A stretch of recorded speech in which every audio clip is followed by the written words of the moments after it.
Haleluya, puji nama Tuhan. Salam Bapak Ibu Saudara yang dikasihi Tuhan. Malam hari ini saya mau ajak Bapak Ibu Saudara untuk ambil waktu sejenak datang kepada Tuhan. Memuji, menyembah, meninggikan Dia di dalam pujian kita bersama-sama malam hari ini. Mari kita siapkan hati kita masuk lebih lagi di dalam hadirat Tuhan. Sembah Dia Allah yang hidup, Tuhan kita Yesus Kristus. Kita akan datang, kita akan mengambil saat teduh sebentar. Allah Bapa kami yang bertahta dan dalam kerajaan surga yang mulia, Allah yang kami sembah, kami tinggikan di dalam nama Tuhan kami Yesus Kristus. Kami mengucap syukur dan berterima kasih buat kebaikan-Mu. Kami mengucap syukur dan berterima kasih Tuhan buat kasih sayang-Mu atas hidup kami. Damai sejahtera yang Engkau senantiasa anugerahkan bagi kami hari lepas hari. Kalau kami ada saat hari ini, semuanya karena anugerah-Mu. Semuanya karena berkat-Mu yang berkelimpahan di dalam kehidupan kami ya Bapa. Kami mau serahkan ya Tuhan Yesus ibadah kami malam hari ini ke dalam tangan kuasa-Mu. Kami percaya kuasa-Mu hadir dimanapun kami berada ya Bapa. Walaupun kami dipisahkan tempat, jarak Tuhan. Tetapi kami percaya Roh Allah ada bersama setiap umat-Mu dimanapun berada malam hari ini. Kami serahkan semuanya ke dalam tangan kuasa-Mu ya Bapa. Hanya di dalam nama Tuhan kami Yesus Kristus kami berdoa dan mengucap syukur. Haleluya. Amin. Haleluya Yesus.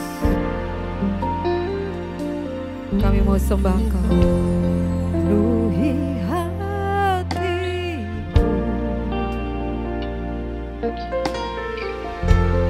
dengan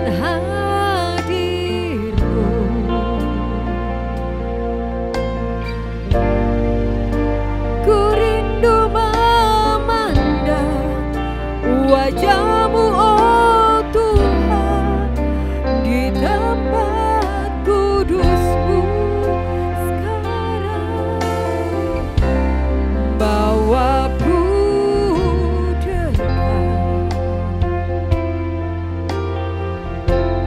dengan hati-Mu.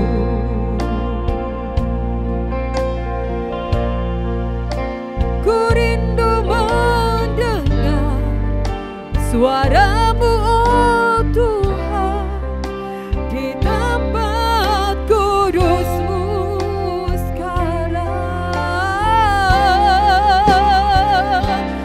Ku rasakan kasih-Mu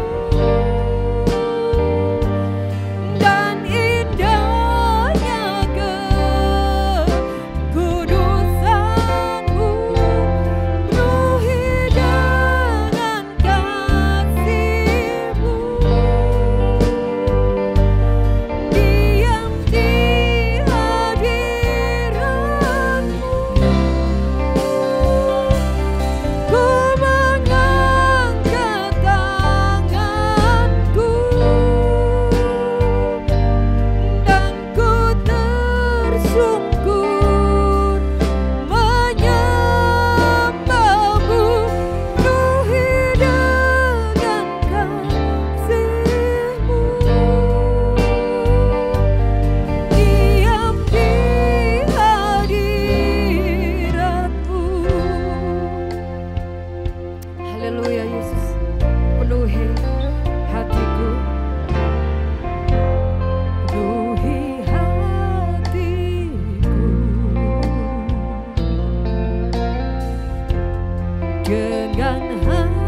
Yesus yang setia,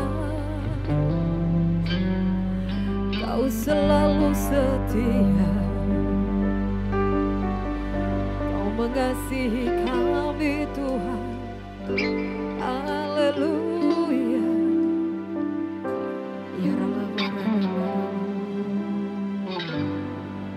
Ya setiap hari kami melihat mujizat-Mu Kau nyatakan dalam hidup kami ya Bapa. Setiap hari Engkau Allah mampukan kami tetap berdiri teguh di atas iman percaya kami kepadamu ya Tuhan. Bukan karena kekuatan kami, bukan karena gagah kami, bukan karena apa yang sudah kami miliki, tetapi semuanya itu karena anugerah-Mu ya Bapa. Kasih karunia-Mu yang senantiasa memberikan kekuatan bagi kami. Kasih anugerah-Mu yang senantiasa mencurahkan berkat-Mu atas hidup kami. Kalau kami mampu, kalau kami bisa, semuanya karena anugerah-Mu Bapa. Terima kasih ya Tuhan Yesus. Saatnya kamu mau tetap duduk diam di hadirat-Mu. Untuk kami boleh mendengarkan kebaikan, kebenaran firman-Mu. Firman-Mu yang ditaburkan oleh hamba-Mu. Ya Tuhan, biarlah boleh menjadi kekuatan lebih lagi di dalam kami. Menjadi pelita di setiap langkah kaki kami. Dan boleh menjadi rema di dalam kehidupan kami ya Bapa. Terus bawa kami masuk dalam hadirat-Mu, tetap mengucap syukur dalam segala hal. Tetap percaya damai sejahtera senantiasa Tuhan anugerahkan atas hidup kami. Terima kasih ya Bapa. Banyak hal telah Kau buat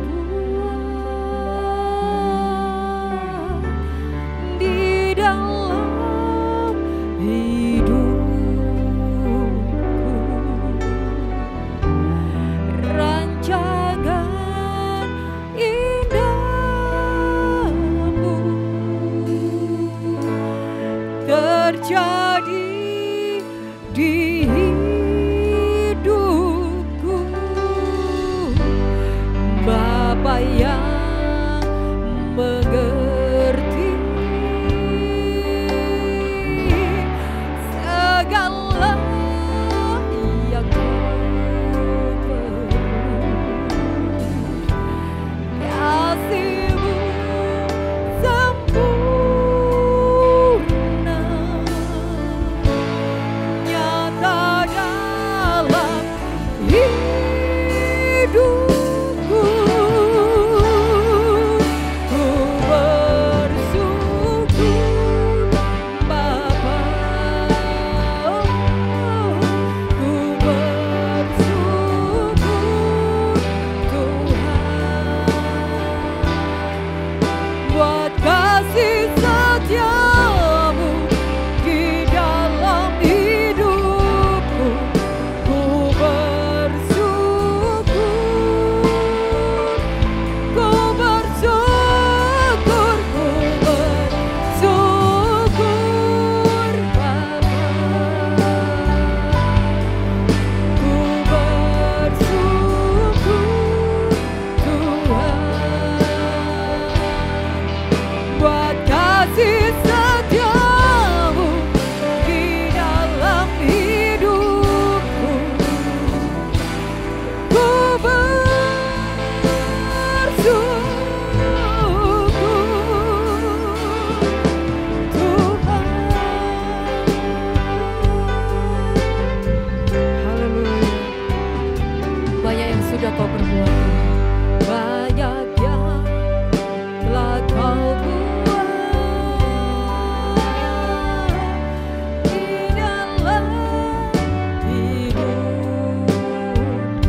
Mari kita berdoa.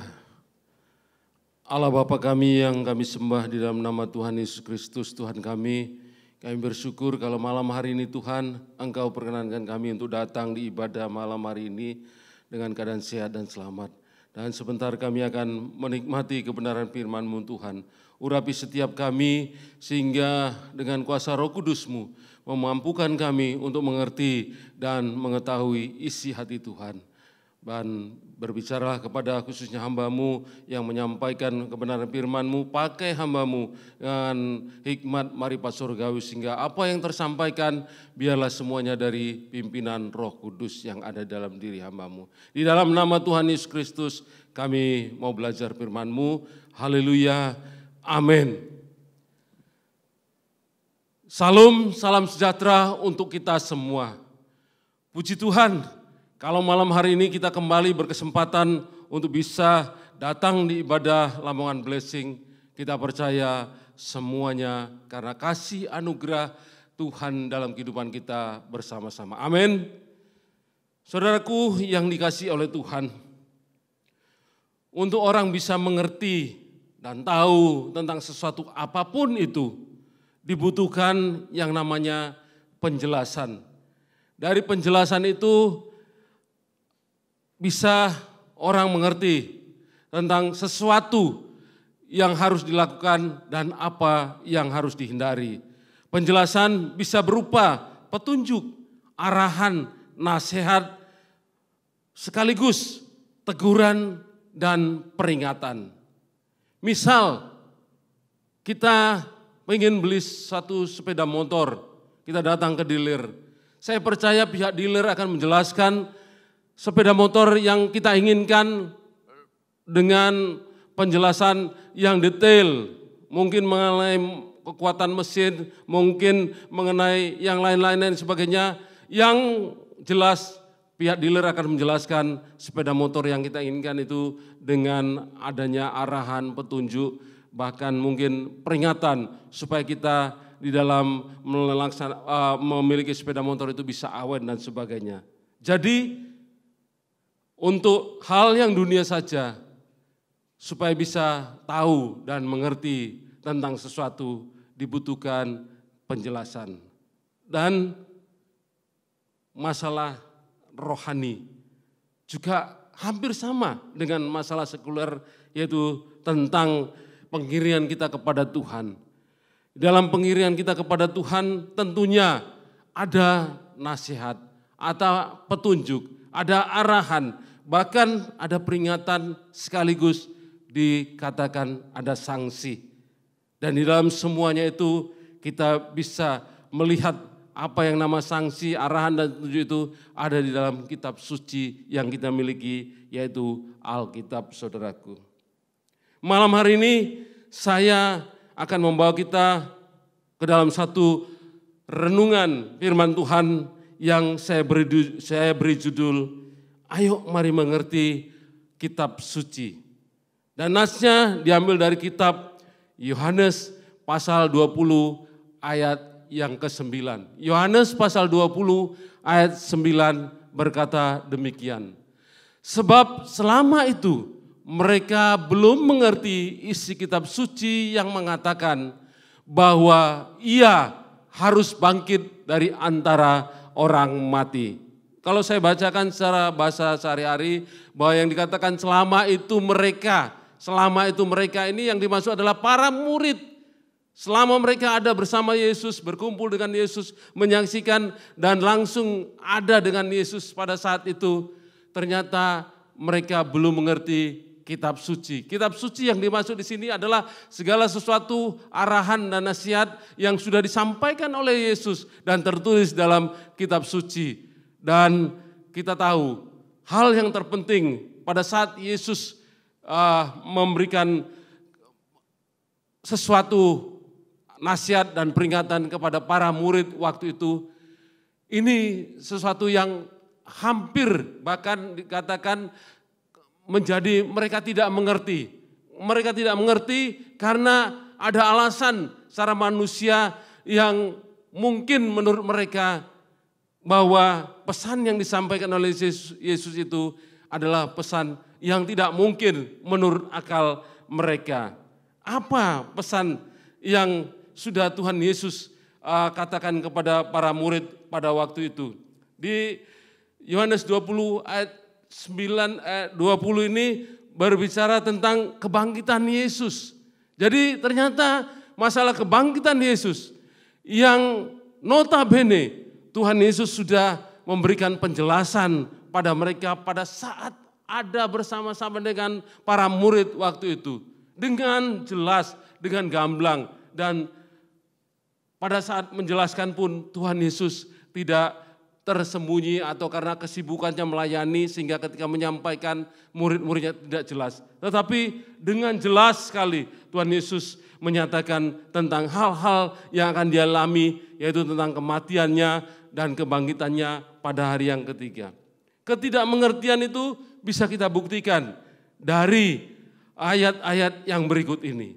Di Matius 16 ayat 21, Matius 16 ayat 21, Tuhan Yesus memberitahukan pertama kali kepada murid-muridnya tentang penderitaan yang akan dialaminya. Di Matius 16 ayat 21 berkata demikian, sejak waktu itu Yesus mulai menyatakan kepada murid-muridnya bahwa ia harus pergi ke Yerusalem dan menanggung banyak penderitaan dari pihak tua-tua, imam-imam kepala, dan ahli-ahli Taurat, lalu dibunuh dan dibangkitkan pada hari yang ketiga. Jadi pemberitahuan pertama sudah disampaikan oleh Yesus pada saat mereka bersama-sama ketika itu di Yerusalem. Jadi Tuhan Yesus sudah menyatakan dengan jelas bahwa dia akan mengalami penderitaan, bahkan dibunuh. Tapi dia juga mengatakan bahwa pada hari yang ketiga dia akan bangkit dari antara orang mati. Hal yang kedua, Yesus juga sudah memberitahukan kepada mereka, tertulis di Matius 17 ayat 22 sampai yang 23. Matius 17 ayat 22 ayat sampai 23, yaitu pemberitahuan kedua tentang penderitaan Yesus. Ayat 22 berkata, pada waktu Yesus dan murid-muridnya bersama-sama di Galilea, ia berkata kepada mereka, anak manusia akan diserahkan ke dalam tangan manusia. Ayat 23, dan mereka akan membunuh dia, dan pada hari yang ketiga ia akan dibangkitkan. Jadi dua hal sudah kita lihat bahwa Yesus menyatakan dengan secara gamblang kepada murid-muridnya. Pertama ketika mereka di Yerusalem, yang kedua ketika mereka bersama-sama di Galilea. Yesus sudah mengatakan bahwa dia akan mati dibunuh, tetapi mereka juga harus mengingat bahwa pada hari yang ketiga dia akan bangkit dari antara orang mati. Dan pernyataan yang ketiga, ketika Yesus mengatakan penderitaannya di Matius 20 ayat 17 sampai 19. Matius 20 ayat 17 sampai 19. Ketika Yesus akan pergi ke Yerusalem, ia memanggil ke-12 muridnya tersendiri dan berkata kepada mereka di tengah jalan. Ayat yang selanjutnya. Sekarang kita pergi ke Yerusalem dan anak manusia akan diserahkan kepada imam-imam kepala dan ahli-ahli Taurat, dan mereka akan menjatuh dia hukuman mati. Lanjut. Dan mereka akan menyerahkan dia kepada bangsa-bangsa yang tidak mengenal Allah, supaya dia diolok-olokkan, disesah, dan disalibkan, dan pada hari ketiga ia akan dibangkitkan. 3 kali Yesus sudah menyatakan kepada murid-muridnya dengan jelas bahwa dia akan dibunuh, dan pada hari yang ketiga dia akan bangkitkan. Dan penjelasan yang keempat di Matius 26 ayat 2 sampai 4. Yesus juga menyatakan tentang hal yang akan dia terima. Di Matius 26 ayat 2 dan ayat sampai ayat keempat. Dikatakan di situ bahwa kamu tahu bahwa 2 hari lagi akan dirayakan Paskah, maka anak manusia akan diserahkan untuk disalibkan. Lanjutnya, pada waktu itu berkumpullah imam-imam kepala dan tua-tua bangsa Yahudi di istana imam besar yang bernama Kayafas. Lanjut. Dan mereka merundingkan suatu rencana untuk menangkap Yesus dengan tipu muslihat untuk membunuh dia. Artinya Yesus berulang kali sudah menyatakan dengan jelas kepada para murid-murid bahwa dia akan dibunuh dan pada hari ketiga dia akan dibangkitkan. Tetapi pada pasal 20 ayat Yohanes ini ternyata murid-murid pun tidak mengerti. Makanya ayat 9 tadi berkata demikian. Sebab selama itu mereka belum mengerti isi kitab suci yang mengatakan bahwa ia harus bangkit dari antara orang mati. Saudaraku, ini hal yang dialami oleh para murid-murid ketika betul-betul terjadi peristiwa yang sudah dinyatakan oleh Yesus bahwa dia akan mati dan bangkit pada hari yang ketiga. Para murid ternyata tidak mengerti. Ketidakmengertian mereka ini sebetulnya secara manusia saya katakan tadi beralasan. Karena menurut mereka ketika Yesus ada bersama-sama dengan mereka, mereka melihat mujizat, kuasa, dan apa yang bisa Yesus lakukan. Bahwa ketika Yesus mengatakan bahwa dia akan dibunuh, sempat Petrus mengatakan bahwa tidak mungkin hal seperti itu terjadi. Kami akan ada bersama-sama engkau sampai mati pun kami akan mau membela engkau. Jadi sempat terucap di ayat-ayat yang lain berkata bahwa seolah-olah Petrus merasa bahwa Yesus tidak akan mati, Yesus tidak akan dibunuh dan sebagainya. Tetapi ternyata ayat yang ke-9 tadi dari Yohanes 20 berkata bahwa mereka tidak mengerti isi kitab suci. Inilah yang perlu kita renungkan malam hari ini, bagaimana supaya kita juga tidak termasuk golongan orang-orang yang tidak mengerti kitab suci. Buat kita yang hidup di zaman sekarang ini, bahwa bukti bahwa Yesus sudah bangkit dari kematian memang secara nyata kita tidak bisa melihat. Tetapi dari Alkitab yang sudah ada pada diri kita. Dan kita bisa melihat ketika Yohanes 20 ini terus kita lanjutkan membacanya, yaitu di ayat yang ke-19 sampai 23, di mana Yesus menampakkan diri kepada Maria Magdalena. Jadi ketika itu ternyata supaya murid-murid sadar bahwa apa yang sudah Tuhan Yesus sampaikan itu harus tergenapi pada saat dia bangkit dari kematian, dia harus secara langsung menampakkan diri kepada murid-muridnya. Yang pertama kepada Maria Magdalena dan kepada murid-murid yang lain. Di Matius 20 ayat 19 sampai 23 berkata demikian. Ketika hari sudah malam, pada hari pertama minggu itu berkumpullah murid-murid Yesus di suatu tempat dengan pintu-pintu yang terkunci karena mereka takut kepada orang-orang Yahudi. Pada waktu datanglah Yesus dan berdiri di tengah-tengah mereka dan berkata, "Damai sejahtera bagi kamu."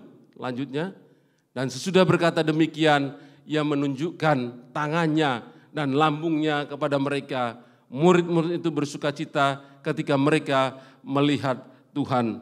Lanjutnya, maka kata Yesus sekali lagi, "Damai sejahtera bagi kamu, sama seperti Bapa mengutus aku, demikian juga sekarang aku mengutus kamu." Lanjut. Dan sesudah berkata demikian, ia mengembusi mereka dan berkata, "Terimalah Roh Kudus." Lanjut. "Jikalau kamu mengampuni dosa orang, dosanya diampuni. Dan jikalau kamu mengatakan dosa orang tetap ada, dosanya tetap ada." Ini pernyataan atau penampakan Yesus pertama kepada para murid-muridnya. Jadi supaya para murid ini sadar tentang apa yang sudah dikatakan atau diajarkan oleh Yesus tentang kematian dan kebangkitannya.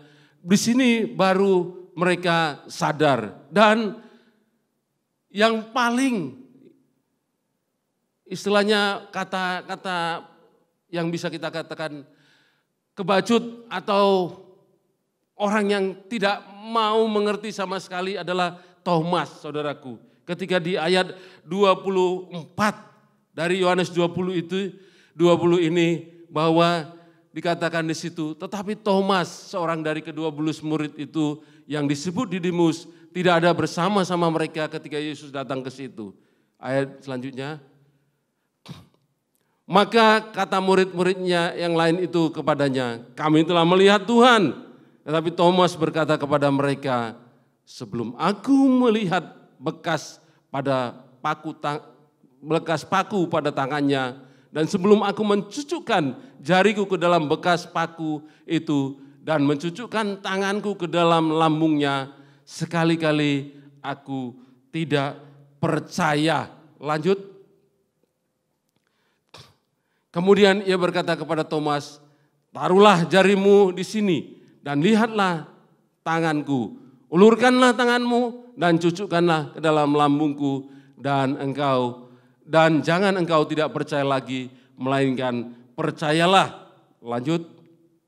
Thomas menjawab dia, ya Tuhanku dan Allahku. Lanjutkan.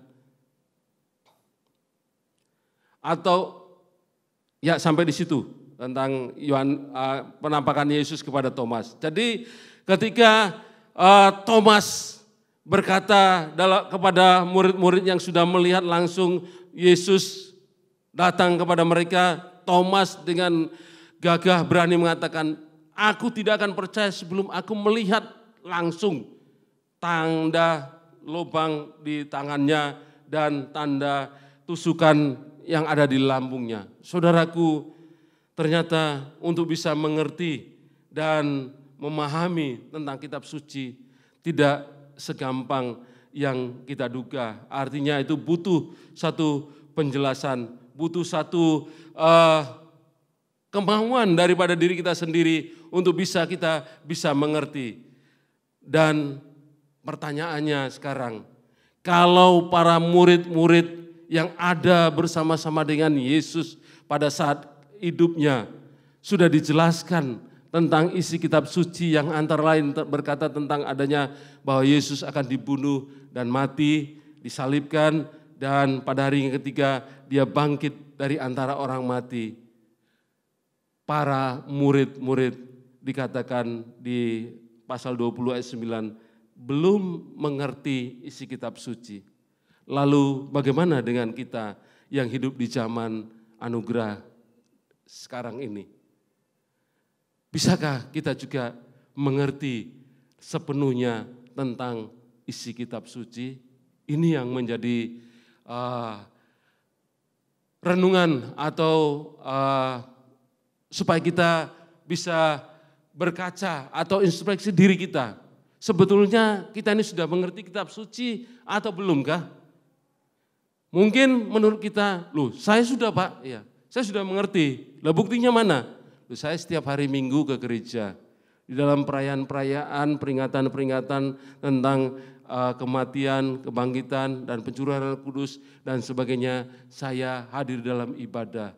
Dan saya sudah berdoa, melakukan ibadah saat teduh di rumah dan sebagainya. Tapi pertanyaannya, apakah itu cukup membuktikan bahwa kita sudah mengerti tentang isi kitab suci? Ini mari kita jawab secara pribadi. Saya tidak berhak menjawab atau menghakimi Anda. Tetapi mari kita lewat renungan pada siang hari ini berkaca pada diri kita sendiri. Kita minta hikmat kepada Tuhan. Apakah saya sudah mengerti tentang kitab suci? Saudaraku, pertanyaan tadi sebetulnya kita harus berani menjawab bahwa ternyata kita pun bisa mengerti kitab suci tanpa harus kita bisa melihat Yesus secara langsung. Kenapa? Mari buka 1 Korintus 6 ayat 19. 1 Korintus 6 ayat 19 yang akan membuktikan bahwa kita bisa mengerti kitab suci apabila kita menyadari hal yang berikut ini. 1 Korintus 6 ayat 19 berkata demikian. Atau tidak tahukah kamu bahwa tubuhmu adalah bait Roh Kudus yang diam di dalam kamu. Roh Kudus yang kamu peroleh dari Allah dan bahwa kamu bukan milik kamu sendiri. Jadi Kita bisa mengerti kitab suci bukan karena kekuatan kita, mungkin kepintaran kita atau pengetahuan kita yang sekolah kita mungkin sudah menjelang S berapa dan sebagainya. Tetapi karena ada Roh Kudus di dalam diri kita. Roh Kudus itulah yang akan mengajar kita, yang akan membentuk kita bisa mengerti akan isi kitab suci. Karena ternyata kitab suci itu bukanlah hal tentang hanya pengetahuan tentang Allah, hal pengetahuan tentang apa itu ibadah dan sebagainya. Tetapi kitab suci berisi tentang segala hal yang harus kita lakukan, yang harus kita perbuat di dalam kehidupan ini, yaitu bagaimana kita bisa hidup seperti Yesus hidup selama di dunia itu. Itulah isi kitab suci. Jadi kita harus sama seperti Yesus. Apa yang dilakukan Yesus selama hidupnya, dia tidak dikatakan di ayat-ayat yang selanjutnya berkata bahwa tidak didapati satu kesalahan pun di dalam dirinya. Dia tidak pantas disebut orang berdosa.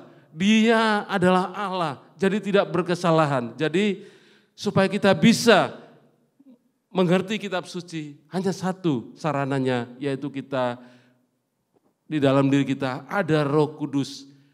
Mari kita bangkitkan Roh Kudus yang ada di dalam diri kita ini untuk memampukan kita bisa mengerti kitab suci. Kitab suci yang bisa kita terima adalah Alkitab ini. Sekali lagi di dalam Alkitab tertulis pedoman-pedoman hidup kita, masalah-masalah persoalan bagaimana kita menghadapi dan jawaban bagaimana kita bisa menemukan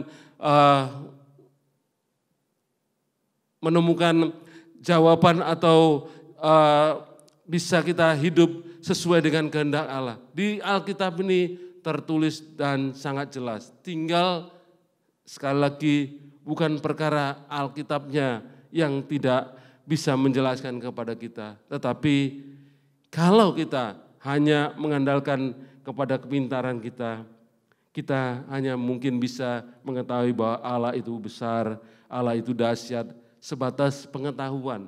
Tetapi kalau tidak ada Roh Kudus yang menuntun kita, justru pada saat kita mengalami sesuatu persoalan dan masalah dalam hidup kita, betulkah Allah itu besar?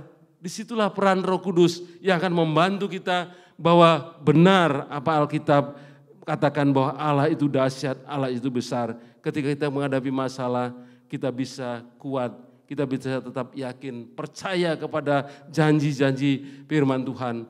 Itu yang dikatakan kita bisa mengerti kitab suci. Jadi mengerti kitab suci bukan karena kita mengetahui isi Alkitab ini secara pengetahuan, tetapi terlebih ketika kita bisa menghayati hidup dalam kebenaran firman dan melakukan kebenaran firman itu dengan tuntunan Roh Kudus. Jadi saudaraku, bersyukurlah bahwa kita sebagai umat-umat yang percaya kepada Kristus di zaman akhir ini, bahwa kita memang tidak bisa melihat Yesus secara langsung. Tetapi kita bisa yakin dan percaya bahwa Yesus itu ada, bahwa Yesus itu adalah Tuhan. Dan kita bisa menerima Yesus sebagai Tuhan dan Juru Selamat. Dan kita buktikan dengan kita dibaptis dan kita dipimpin hidup dalam Roh Kudus. Itu tandanya bahwa kita bisa mengerti kitab suci. Dan ketika Thomas ditegur oleh Tuhan ketika dengan ketidakpercayaannya tentang kebangkitan Yesus. Ada hal yang kita juga sama-sama harus bersyukur bahwa di ayat selanjutnya dikatakan di situ di Yohanes 20 ayat 29b berkata, berbahagialah mereka yang tidak melihat namun percaya. Jadi saudaraku, suatu kebahagiaan yang perlu kita syukuri bahwa memang secara langsung kita tidak bisa melihat Yesus saat ini. Tetapi percayalah, suatu saat kita akan bertemu dengan Dia. Mungkin pada saat kita masih hidup, Tuhan Yesus datang kali kedua, kita diangkat dan bersama-sama di dalam kerajaannya. Atau ketika kita mati, dibangkitkan dari antara mati dan diangkat ke surganya, kita pasti bertemu dengan Tuhan Yesus. Tetapi selama kita masih ada di dunia ini dan Yesus belum datang, ayat Yohanes 20 ayat 29b berkata tadi, berbahagialah mereka yang tidak melihat namun percaya. Jadi ini yang perlu harus ada dalam diri kita supaya kita tidak termasuk golongan orang-orang yang tidak mengerti kitab suci. Kitab suci ini kita diajak untuk mempelajarinya. Kitab suci ini diajak kita untuk membacanya, merenungkannya. Tetapi supaya kita bisa sesuai dengan apa yang tertulis dalam kitab suci, kita harus melakukannya. Jadi itulah tandanya bahwa kita bisa mengerti kitab suci. Jadi renungan firman Tuhan pada malam hari ini saya akhiri sampai di sini dengan harapan bahwa biarlah kita mengerti kitab suci, jangan dengan kekuatan kita, tetapi Tuhan sudah menaruh bait Roh Kudusnya dalam diri kita. Otomatis ketika ada bait Roh Kudus dalam diri kita, Allah berdiam di dalamnya. Bangkitkan Roh Kudus yang ada dalam diri kita ini untuk mengajar kita, untuk memberikan kita solusi atau jawaban persoalan dalam masalah yang sedang kita hadapi. Percayalah, disitulah kita akan bisa termasuk orang-orang yang sudah mengerti tentang kitab suci. Ini renungan yang bisa saya bawakan. Biarlah melalui renungan firman Tuhan pada siang hari ini yang cukup singkat ini membuat kita semakin hari semakin mengenal Yesus sebagai Tuhan dan Juru Selamat. Pasca kematian dan kebangkitan Yesus, kita menunggu pencurahan Roh Kudus. Tetapi percayalah bahwa Roh Kudus itu sudah ada dalam diri kita. Jadi sekali lagi bangkitkan Roh Kudus itu, hidupkan dia, percaya kita akan termasuk orang-orang yang berbahagia. Demikian firman Tuhan, Tuhan Yesus memberkati kita. Kita berdoa buat firman Tuhan. Terima kasih Tuhan buat kebenaran firman-Mu yang sudah sama-sama kami pelajari malam hari ini. Ajar kami Tuhan untuk bisa mengerti kitab suci-Mu, yaitu mengerti tentang segala sesuatu yang sudah Engkau berikan nasihat kepada kami. Sehingga pada saat sesuatu hal terjadi atas diri kami bisa tetap percaya kepada-Mu, tetap bisa melakukan apa yang menjadi kehendak-Mu Tuhan. Dan biarlah dalam kehidupan kami ini, kami mengandalkan kuasa Roh Kudus yang sudah Engkau berikan kepada kami sebagai penolong, sebagai pendamping kami, sebagai pengiring kami untuk mengajar kami dalam segala apapun dalam hidup ini. Dan biarlah Tuhan melalui renungan ini kami semakin hari semakin mengenal Engkau sebagai Tuhan dan Juru Selamat kami secara pribadi. Terima kasih Tuhan, Allah hamba-Mu terbatas dalam menyampaikan kebenaran firman-Mu. Tetapi Allah Roh Kudus akan menyatakan kepada kami makna kebenaran firman-Mu secara mendetail lagi di dalam kehidupan kami. Di dalam nama Tuhan Yesus Kristus kami berdoa dan mengucap syukur. Haleluya. Amin. Kita akan akhiri ibadah kita malam hari ini. Kita akan menerima berkat dari doa dari hamba-Nya. Sebelum kita akhiri ibadah kita malam hari ini, kita sama-sama angkat satu kali pujian kita di hadapan Tuhan. Haleluya.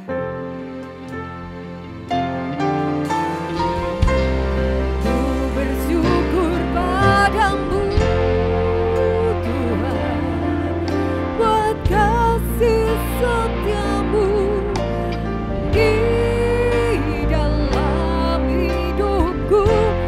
Anugerah-Mu besar bagiku, di setiap langkahku ku memuji-Mu. Ku bersyukur padamu Tuhan, buat kasih setiamu di dalam hidupku. Anugerah-Mu besar bagiku, di setiap langkahku ku memuji-Mu. Ku bersyukur padamu ya Tuhan. Haleluya. Ku bersyukur padamu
Mari kita angkat kedua belah tangan kita.